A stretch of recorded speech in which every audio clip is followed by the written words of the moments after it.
has an insane advantage off of the level 1. MLXG on Lee Sin is put miles behind.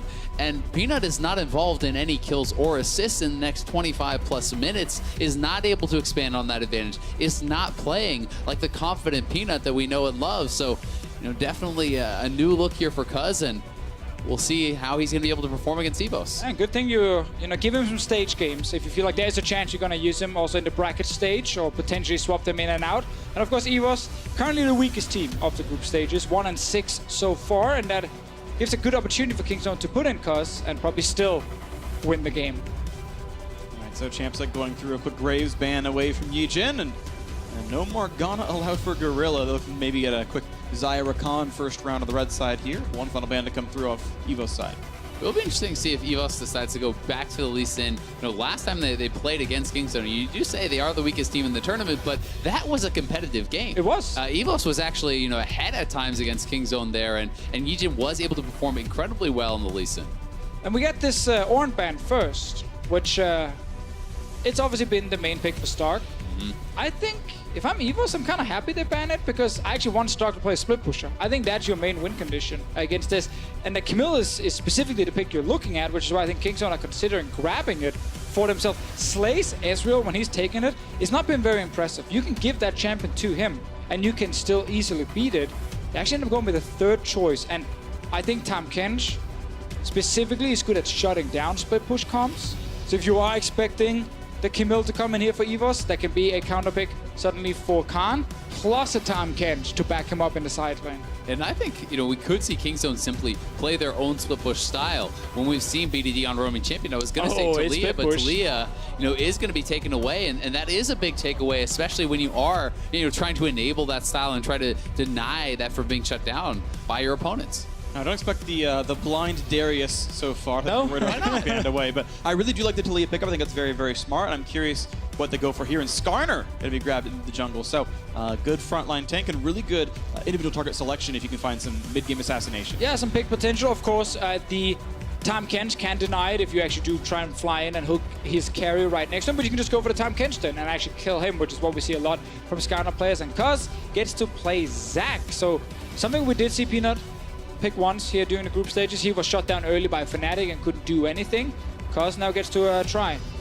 I will say though, for EGame, you know, while Skarner is a strong pick in the meta, I don't think it has, you know, this type of pick has been working out for them. And most of EVOS' success has come from early game dominance, has come from aggression. And, you know, Skarner is not the champion that can take over a game in the early levels. You generally need to hit 6. You farm very well. You do have that potential post 6, but you know, by then, Kingzone could be too far ahead. Yeah, I think just if you're EVOS, you just want, you know, one pick potential, you want a fast game. The Varus pick also works there. You can play around him in the bot lane. We've seen some teams succeed with it already, especially the Flash Wolves, where you go down at level 6. It's so easy to set up these kills with this kind of bot lane. And with the Talia roaming down, there is a lot of pick potential against Prey and Gorilla. And with the Tahm Kench being blinded, I mean, we saw just last game how you can abuse that, you know, with the Karma support last game, but it can be really any range support. It could be a Morgana if you want to look for more pick. That can be a very powerful combo with the Varus, you know, alongside that ultimate. You have the binding to follow it up, you have the soul shackles to follow that up. That can be pretty powerful, both as an all-in and as a pushing lane. Where's my boy Brand? Your boy Brand? That's a lane that can punish. That's a lane that can punish. You need to play the Olaf or the Graves, though, in the jungle for that to work out, right? In much the way that I think so many teams were afraid to play range supports in this sort of normal split. You're like, oh, but you can get ganked. You need to be able to own their jungle, and Skarner's not that champion. And it's so terrifying to play a champion like Brand against a Zac, you know, something like that. I mean, it is for sure, but I mean... But you can slam that lane. I think Skarner can duel the Zac and keeping under control, and yeah, you can slam that lane. Then you got something like Talia coming in. It's just if they want to do something surprising to really hard win lane, there are certain options, but of course, Brand is so easy to kill, even actually for Tahm Kench alone. If you get caught out, you just... But even if you lose, you can win your lane. That's true, and that's how you win. Lane, lose game, blame the teammates. Actually, the Zac pick specifically, just to go back a little bit, I think what Kingzone just said to themselves, well, we want Tahm Kench so we can react to split push, and we want Zac so we have hard engage, which is another one of the answers. If the enemy top lane is just perma-sitting in the side lane, if you just force an engage on the 4, you can win that way. Yeah, and when you want to see this Tahm Kench roaming out around the map, what better to pair with that than an Ezreal who can sit 1v2 in the lane, who can farm very safely from range, and you know, definitely something that can look very, very strong. the same time, we're not going to have that range support, obviously, from Ron OP. It will be the Alistar, but that is something that has a lot of playmaking, which can look for that hard engage, and that is something we're going to need to see here from EVOS. And so Khan is going to get put down to tank duty. Of course, you've got that nice Zoe in the mid lane. BDD, an amazing player in his own right. And let's see what the answer is going to be for Stark on that top side. If you think Skarner has the better early game, maybe they can put some pressure down. It's going to be Kennen! Kennen in the top lane. I want to remind everyone we are on 8.8. The 8.9 patch on live has changed to Kennen. That is not the patch we are on here. But Kennen, of course, I still think a great champion, one that should be very fun. And yeah, pressure top side seems likely. I just want to see if he goes full AD split push, if he goes for AP Kennen builds, because AP Kennen later on is not going to be much of a threat against the Cho'Gath, who can just get early magic resist and then he's going to be fine. But if it is the pure, like, super old school split push Kennen on top side, just perma spam autos against the Cho. And I think that has to be what it is. You know, it makes more sense within the context of this composition. You have Talia who can get out there and help you in those side lanes. And, you know, full AP Kennen, you know, against someone like Tom Kench who can just eat up the Ezreal and actually avoid that entire ultimate would be very risky. And, you know, it has been a lot of their success. You see Stark in this kind of suicide split push type strategy where he's just running down the side lane, pressuring turrets, threatening inhibitors, and that could be one way to really kind of bring it to KZ. We just see EVOS try and do a little bit of what we saw last time, where there's a lot of engage, especially from the bot lane. They found success going towards the lane. They actually left Stark alone the last time they played King's Zone and just tried to camp Prey and Gorilla. They can go for the same kind of setup here with the Varus and the Alistar, and then you just leave the Kennen alone. Just leave him up there, let him push to the turret 24/7, and then you try and kill people on the other side. Well, this is going to be a fun one. Pretty sure it's first Kennen of the tournament.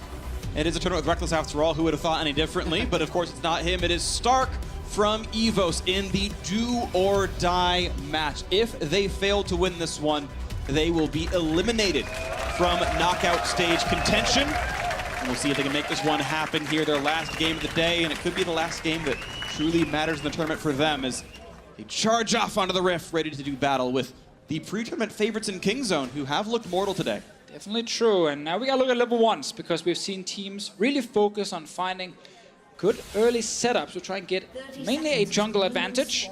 Definitely think we have seen during this tournament how important it is that teams have time before minions spawn to actually set up these different little strategies.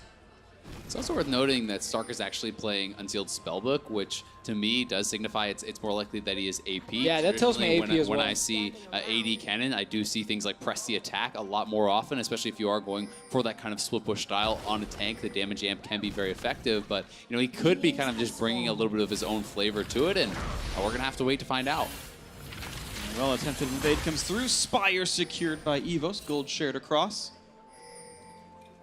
And let's see where the early starts end up being. We got some time until the camp spawn, and all right, Cuz's Zac is going to be topside, looks like near his blue buff. One thing worth pointing out is Keystone is actually running double minion dematerializer in the bottom lane, which can really kind of throw off, you know, who has that minion control, in addition to the teleport from Prey, which we have seen him showcase a number of times. So they are really going to be looking to get the wave control, constantly push in their opponents and poke them out. And they're going to need it, because the graphic we just showed here highlighted they were down 600 gold at 15 minutes when they played EVOS early in the tournament, and that was basically due to bot lane fights kept going in EVOS's favor. With the Alistar all in, obviously if you can jump in and actually get the Tom Kench, focus him down if you are ganking on that side. Early start, just everyone instant killing the wave, and now it's a race for who can kill 3 melee minions the fastest.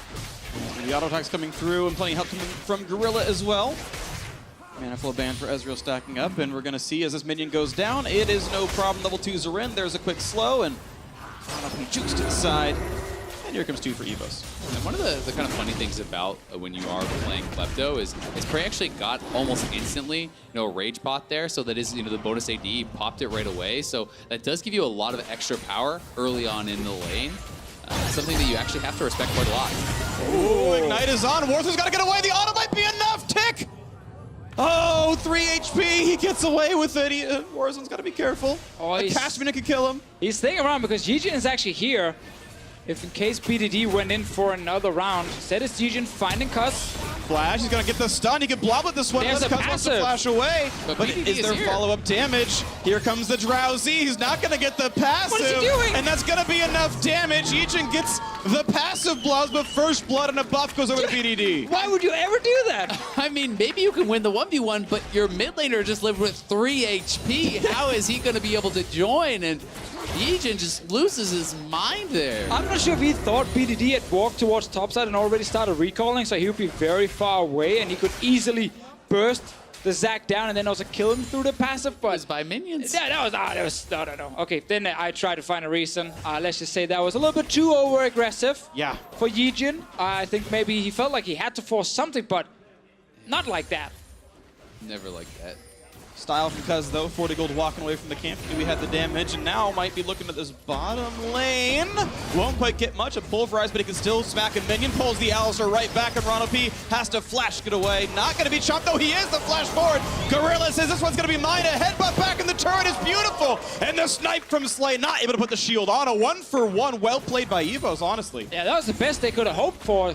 Cuz instantly goes down to set up a gank for himself and wants to suddenly be impactful in his lanes, but I think Gorilla went a little bit too far on trying to get the Alistair here. Just take the summoner and you're fine. Yeah, I mean, he didn't get the gray health actually popped there, and you have to look at where those kills went, right? That was a kill that went to Slay here, on the Varus, and the kill went to Cuz, so definitely in their favor. Round number 2, we know BDD has no summoners. A slow sets it up for the stun combo. That was amazing. EGame got the E long range. That guaranteed the kill. Oh, landing that skill shot is not easy, but he gets it onto BDD, and suddenly that's another kill for EVOS here. They're trying to start the same way as we saw earlier. Aggression towards bot lane and mid lane. Of course, I guess down the bot lane was technically Gorilla, who was actually the aggressive one. But in the end, Slay got 1 kill for that one, and now Warzone in the mid lane gets a kill and a red buff. Okay, so who would have thought 2-2 already 5 minutes in? Only 300 gold separates these teams. They're just trying to stay alive and watch that fight again as Cuz goes, yeah, I can get Slay here, no problem. Yeah, Cuz coming over the wall. Rono P playing it pretty well, actually, body blocking that Zac elastic arm, and that Gorilla just going very far in. Rono P, just a really nice headbutt. Yeah, I don't know if he was somehow out of mana or what, but that seemed telegraphed enough that he should have been able to hit the gray health. I'm not sure what was that. I think he was maybe just looking at the tower shot and not expecting the Varus Q for that, that X Q perhaps With coming the W out. active, yeah. Yeah, but definitely a mistake either way. Not sure he would have survived, even with the gray health, but would have definitely had a chance. Back into this lane, and it's a small power trap for Prey, of course. He's tier plus Sapphire Crystal versus Pickaxe and a Dagger, so 2-on-2 should look pretty good for Slay, honestly. He's still got the flash up to make plays, and as soon as 6 comes in, they've got to look for Gorilla again. Out goes Cuz. Yeah, we have level 6 on Warzone. No flash on Gorilla, so he's a fairly easy target. Slay would love to get his level 6 as well, and then you just have 3 insanely good ultis at creating picks on the side of EVOS down towards the bottom lane if they actually send it to Leah, plus the Skarner. For now, though, it is a Gorilla and Prey just pushing the lane a little bit, but they have to respect that someone can come flying. And you already see the bot lane of Kingston. They back away the moment this Talia walks out of the mid lane. They're just respecting that they could actually die. All right, here we go. Oh, baby! Flashes in, lands the stun. Look at the damage up, but their Ignite is on! And Stark solo kills Khan. Incredibly well done. Khan greeting out for the wave. Stark catches him slipping there, just camping in the bush and getting a straight up solo kill. Not the first time we've seen this up in the top lane. Khan dying in his laning phase. He's now down another wave or 2, and there's Stark. He's level 7. He's going to return to this lane, get us a bunch of items, and he's going to look for more kills. Yeah, and Stark, it is confirmed he's going for AP there, going towards a proto belt, and Cuz in the mid lane. Looking at this one. Cuz gets the pull back. He's going to get some damage now. Warzone. Ew, snapped by the Q. And there's a fake flash available for BDD. Oh, here's the Skarner. Oh, he wants in for the kidnap, pulls him forward, not gonna get drowsy at all, but is there follow-through, gets the stun, but Warzone is not able to join the fight. He's so far away, and EGame with red buff on won't have the damage. The knockback not gonna be there, though. This could be it. Ignite is there, and EGame with the shield, still smacked, flashed in, and Cuz gets that one picked up. Oh, EG was so close, but he's still missing that flash from much early on in the game. It's ready after this fight here once he respawns, but he just could not finish BDD, and Warzone did not want to step forward, knowing there was a chance that he would die In the end, it is a kill for Kingzone, but very active early game. I've got to say, we'll watch it one more time, but I mean, with the cleanse available on Warzone, I feel like he might have been able to get a little bit of damage down, but here is the initial play, chunking Warzone out. He has to flash back, and then Skarter is coming around from the side, and we'll have to watch, could Warzone have actually got in there? Yeah, so he's with the minions now, could step forward, but he knows there's a chance that Zach will jump him if he's actually there, and there's no flash on his side, so I think it's hard for him to join. EGame maybe thought he could get the solo kill, but again, just missing that flash with about 10 seconds the moment he dies. Yeah, it's rough. I mean, it's one of those things where, you know, if you're confident you can get the solo kill, then maybe, but at the same time, if your mid laner doesn't think they can join in, that should be communicated. You maybe shouldn't go for that play in the first place. And you know, definitely EGame seems a bit out of sync with Warzone, it has to be said. They had the one good gank, but you know, play by the Raptor Pit, giving over first blood, and then this here is perhaps a bit of an overreach.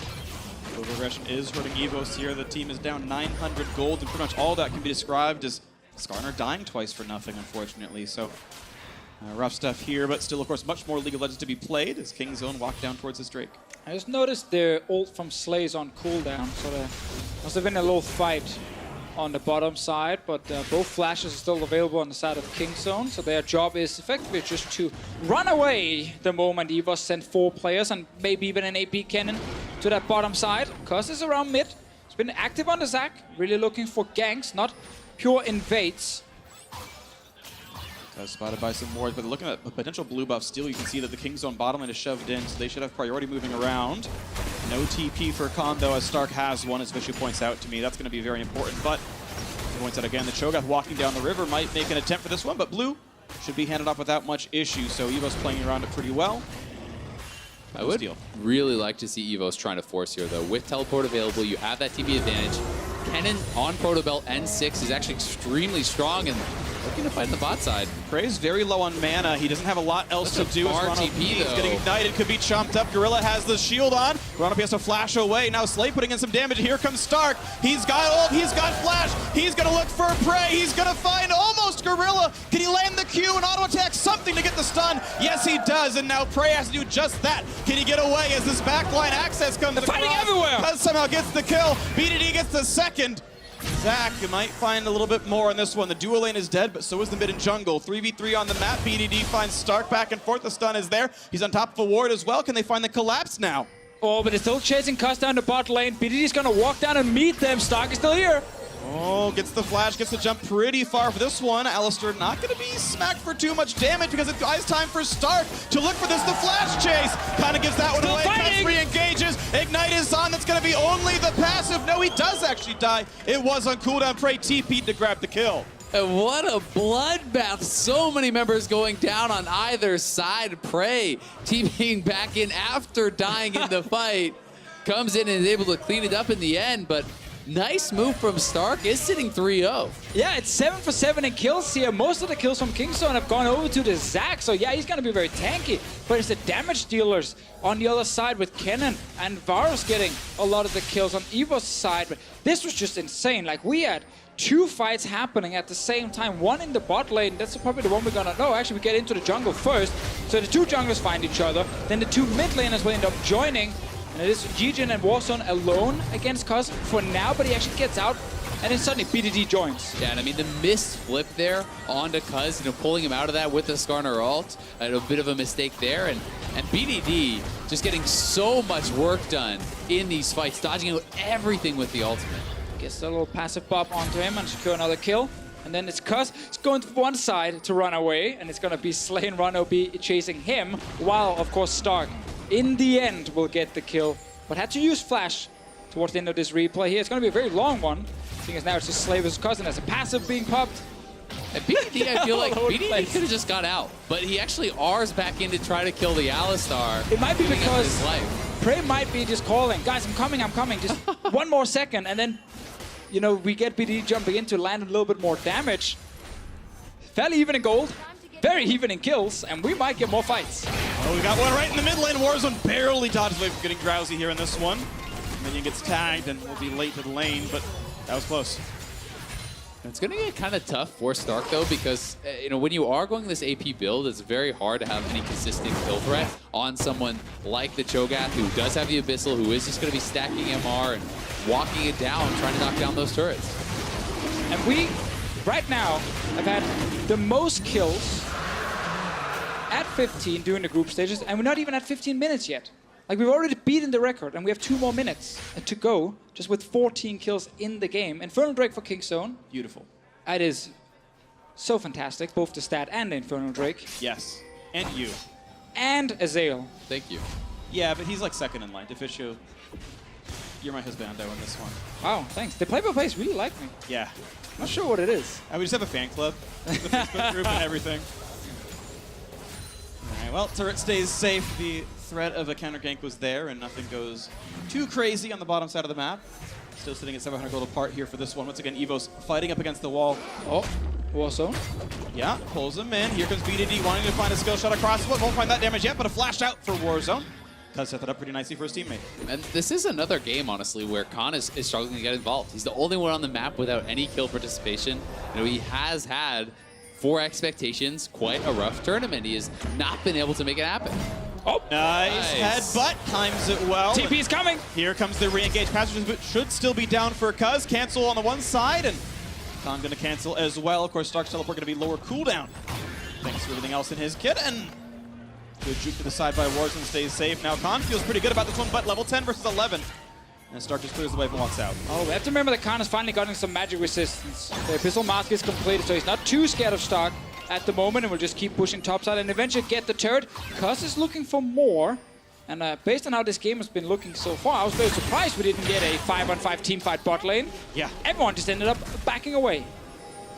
Indeed. Nice. Last hit there. BDD grabs the cannon. And, Okay. Gets the drowsy. That could be enough for the kill. Cleanse gets away. Very, very action-packed mid lane. But Khan, you know, as you said, it's just, you don't have enough damage to actually push back the Cho'Gath. And he is showing respect to the fact that jungler could be there, but otherwise you can essentially just move in and finish that off, and he knows he's eventually going to be able to get it. Yeah, single wave is all he really needs. He can pull the trigger on auto-attacking the thing. Now EGame going to be knocked up. BDD's coming around. Blue smite, but out they go. We also know that the later we go into this game, like the stronger Prey is going to be. We haven't really talked a lot about the Ezreal, but it was obviously one of the picks we saw on day 1 from Kingzone. First pick. They got to the late game team fights, and Prey with the double tier build just destroyed everyone. That's going to happen in this game as well, which is why we need EVOS to continue the aggression. We need them to actually get ahead in this game, and Kingzone, they've been matching all these fights. They've been getting the advantage now with the turret on top side, and while Khan hasn't joined the big team fights yet, he's done enough for his team now by just winning that lane. Definitely the case. For EVOS, it's so much of it just comes down to the engage, right? Can you actually get that perfect Alistar combo, you know, with the Kennen flanking in and killing off Prey, killing off BDD? Because if you can, the damage is certainly there from Slay with this Rageblade Varus to actually finish off some of those tanks, but if you can't kill Prey with your engage, it feels very unlikely you can win a few kills. Very, very true. And now I want to see if ooh, actually Warzone almost dying again. Every time you look mid, I feel like he's under pressure. He really is. BDD's having a great time in this lane. He's not winning in farm, but he's getting a lot of turret damage. Oh, the Ignite is in! He's got the solo kill! BDD flexing in the mid lane. Oh, it's so good with BDD. Some games he's playing, you know, the team game is all about pushing and roaming. Other games he gets to be a huge carry like this one, and he's just destroying Warzone. Didn't get the one on Stark just yet. I was just gonna say before, I want to see if there's a ward behind Kingzone's bot lane so Stark can TP in and they can force that huge play they need to get ahead. But there's that control ward in the lane from Kingzone denying that, and Stark can't really find a way to the bottom lane to surprise Prey and Gorilla. That's the control ward was highlighting, and now there's not a good way for EVOS to force a fight, and they need it. Yeah, it becomes very, very difficult, but Kingzone is always kind of doing that due diligence. You can see Gorilla already has his sweeper here as well. You know, even before the Sightstone quest was actually fully completed, it looks like he has already done that, and kind of swapped over pretty early. He wanted to make sure that all the wards behind them were cleared out. He wanted to make sure that they weren't going to be able to be engaged on. Nice attempt, but wow, look at that burst damage coming back. This could be a hurtful ultimate. Gets away from that as well. The Predator was popped. You wanted in, couldn't find that one. Prey stays safe, and now Cuz ready to react. Also got that early cleanse on Gorilla side, just in case he gets locked down by a Varus ulti. So the bot lane of Kingzone are really showing how hard it can be to shut them down in this game. And EVOS now maybe looking around mid. EGame is sitting here. Run OP is on his way. But BDD should be able to back away or not. Oh, he's still gonna get him. There's the pullback. The damage easily going to be enough. And finally a trade kill in the mid lane. But look at the bot side. Here comes Let's Bounce and Ronopi running out of health. A quick headbutt to buy some time, but he is certain to go down. Prey gets the credit for all the hard work his teammates did. 2-1-1 there. And now Khan gets some control out of mid lane. Almost in range to kill off EGame. And with that damage coming through, this could be it. And yes, he takes him down. Khan gets his first kill of the game. Cuz is on the side. He's looking for more. He's going to find it. Warzone's got nowhere to go. Another one comes through to Prey. Third for the game on him. Yeah, just such a nice fight back there from Kingzone. But EVOS is continuing to be proactive. They are trying to look for these picks. They are trying to get those kills. They know that they have to do it. But Kingzone has just been having the answer every single time. Yeah, they've played against them before. They know how EVOS can win a game and what they need to do against it. First pick, Tom Kench, protect the bottom side. All game long, kill all the wards so they can't TP in. And instead, it becomes this play in the mid lane where, yeah, feels kind of bad as a Zoe. You're not obviously staying out once you use your ulti there, but that's just one kill for them. And they're kind of looking for the jackpot. They were looking for the 3 to 4 man engage from Stark where they can take down a bunch of members and a turret. Instead, it's one on BDD, and now the rest of Kingzone shows up. They've already won on the bottom side, and they kill the rest. And the Tom Kench ultimate just getting them there so much faster, and unless Slay is there, no one can touch Khan at this point. It's essentially, no damage coming out onto this guy from anybody else. And even on the Varus, you have a fair bit of mixed damage, so something like an adaptive can be very, very effective. And Khan is going to be such an issue in the team fighting alongside Cuz, because they just don't have a lot of consistent damage. It's all up front, and that means you have to get the key kills instantly. Yeah. To their credit, there is a lack of defensive summoners on Kingzone. The TP has to stay there for Prey. BDD's not running with a healer barrier either. So if the good ultimate does happen, you can't stop the damage. There's no locket yet for the team, for example, but the positioning, the overall landing phase for Kingzone's been so good. Those options seem way too rare anyway. Yeah, it's definitely possible, but it is BDD. tough. There's the early flash, and the Drowsy's going to come through, so no pickup yet, but the teleport coming through. Weaver's wall, and they're going to have Cuz a little bit isolated as BDD's not yet in this fight.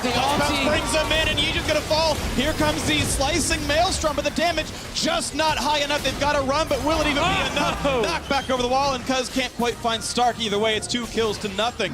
The chase comes through where they find the Drowsy. Slay in a bad spot. Gonna be pulled back once more. The shot comes in. That's number 3, and Stark makes it the death number 4. Only Warzone alive, and even he's a bit cut off from the rest of his base. So that's gonna be the ace coming through. Kill credit to Khan, his second chop. 16-8 in the game. And now Kingzone just in full control. Cuz moving behind the team here. Yeah, we saw the TP from Stark, but he didn't care. He knew he can jump in, pull back multiple members, and Kingzone can just win the fight. They're too far ahead now. They got double Infernal. All the members are fed. Yeah, there's just not even close to enough damage to kill off Cuz there. Great, you found the Zac, but what are you going to do about it? And expending those cooldowns on it, they're not able to get anything. Prey, very easy shift out of that cannon ultimate meant there was no chance to win the fight. It's just been impossible for them the last 5 minutes to get the perfect setup. Like, you have this AP cannon. You know when you draft it, you need to nail the mid game with it. Like, you need to get that big engage, because top lane, as we talked about in Champs, like, if it is AP cannon, Cho'Gath grabs a bunch of MR items and then he doesn't care about you anymore, and Kennen can only go to the lanes and play teamfight, which is what he's been trying to do, but then the one TP he gets, no one was really there except for Zac. Yeah, and it becomes so tough because despite the fact that, as you said, Freak, no defensive summoner on Prey, Tom Kench is your defensive summoner, right? And he even has cleanse, so just in case he gets stunned to that ultimate, he can still cleanse out of that CC, eat you up, and there's a ton of protection around this Prey Ezreal, which we know is incredibly deadly at this stage in the game. Doing so well. He's got a ton of gold in his pockets. 5-1-5 is a great score. Now BDD might be found out. Doesn't have a flash. Does get pulled back in, but it's a 2-on-2. Here's the pullback. Let's bounce across the wall. And now into very much unsafe territory. Run up, he wanted to show. Has to blast come back over the wall, but might still be chased down. So we watch EGame falling first as BDD and Cuz walk in. The other kill on the top side happens. 3 for 0 again. Kills in a row, and now the ult to make sure Baron can be the next kill. That should be Baron now for Kingzone. Obviously looking at RNG and Flash Wolves that are currently sitting above them in the standings. Flash Wolves losing 2 games today, so they're 6-2. still the #1 team. And then we have RNG with 5 wins, and soon Kingzone with 5 wins as well. So a lot of teams fighting for that #1 spot. They're really setting themselves up, for that opportunity on the final day to clinch the first seed, to choose your opponent, and perhaps increase your chances of getting all the way to that finals. This is going to be a very fun back half of the group stage here as we watch this fight again. And as we know, it goes 3-0 for Kingzone. Yeah, PDD. It's about buying enough time, and then of course the Zach comes in again. I gotta say, Cos, great first game. Yeah. On the MSI stage, he's been super active and been involved in basically everything. Run up, he tried to get away, but there's really no chance.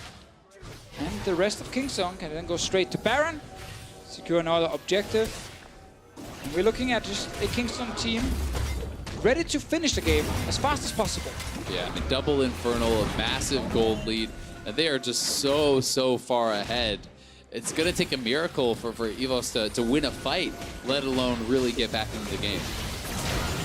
And that's just using half his health for really nothing on the BDD. That wasn't even his Ignite. He put down the Q. Yeah, he's just doing a lot of damage on his face there. And he's just going to have to heal pretty soon on this one. But Baron buff on means the siege can continue without much issue. Also have to remember, if EVOS lose this game, they cannot advance to the group stages, cannot get enough wins, need at least 4, and they only have 2 games left to play. Only Liquid can challenge if they do in fact lose this game. Slay in a bad spot and is slain. Prey picks that one up. He's godlike, which very fitting for the name. Prey to himself, as he's been absolutely amazing so far into this one. 20-8 double Infernal Drake, Baron buff on, and more turrets are falling as top lane happens. And you've got to say, such an improvement over their previous game against EVOS. And we traditionally talk so often about these Korean teams as you get to the knockout stage, just how they improve, how they get better and better and better. And these guys are hungry for a championship. The only one here who has won that international championship is Peanut on Kingzone. Yeah, and it's always important to remember that we can't base a best-of-5 Korean team on their B1 performance. We've seen these LCK teams drop a lot of games in the past, but then still look fantastic in the playoff stage. However, what we can say is we have seen a lot of examples on how Kingzone can struggle. And they have not proven in the past on the international stage that they can just instantly change and adapt for the best-of-5. They still need to show us this time around. Oh, Slay gets in, Cuz does and pulls in 2. That's a couple of quick ones, and they've all gone to con so far. Now Stark's forced to run, gonna get found out though. Slicing Maelstrom doesn't matter, the kill's coming fast and furious, and this one's gonna be EGame just stuck inside the base, but it doesn't really matter. No sequels left for EVOS here. The kills come through finally. No one left standing. It's all the turrets left to die. EVOS will be eliminated from playoff contention. Kingzone will be within 1 game win of first place in the groups with 2 more to play. And after the early game, a convincing mid-game will close this one out. Congratulations to Kingzone. EVOS took their shots, but it was mostly Kingzone the whole way through, and they will close it out. A very good first game from Cuz. And very fitting he got the last kill as well. He deserved that one. Here you go. Great performance on the Zach. Good to see Kingzone knowing 100% what's going to happen in this game. Yeah. Protect that bottom side, get the early time Kent, clear all the wards. Okay, Stark can't join. As long as Kingzone do not fall behind, they will just fully control the game and be able to win. But kudos to EVOS. I mean, yeah, they've now only won a single game. Yeah. However, there have been a lot of very close games they've played so far where they could definitely have gotten more wins. This is the first year of Vietnam being their own exclusive region, separated from the GPL that they were in last year and before then. And honestly, for so long we talked about, the big 5, the major regions. Yes, okay, their score is 1-7. They have not quite stepped up to the plate the way the other teams in the world have so far, but it might be time to start calling it the big 6. To be honest, these teams are very good. EVOS just about at that level. Or keep it to the big 5 and just remove NA. Yeah, also an option. Also an option. 1 game ahead. Also an option. Yeah, but we have twice as many wins, so for now we'll table that one. Honestly, still, all I want to say is, though they are eliminated, it has been a great showing, a heartening showing from EVOS so far. But it means Kingzone to move back to them. The ones who have won here, they're the pre-tournament's favorites. They have dropped 3 games so far, but this was a pretty solid game.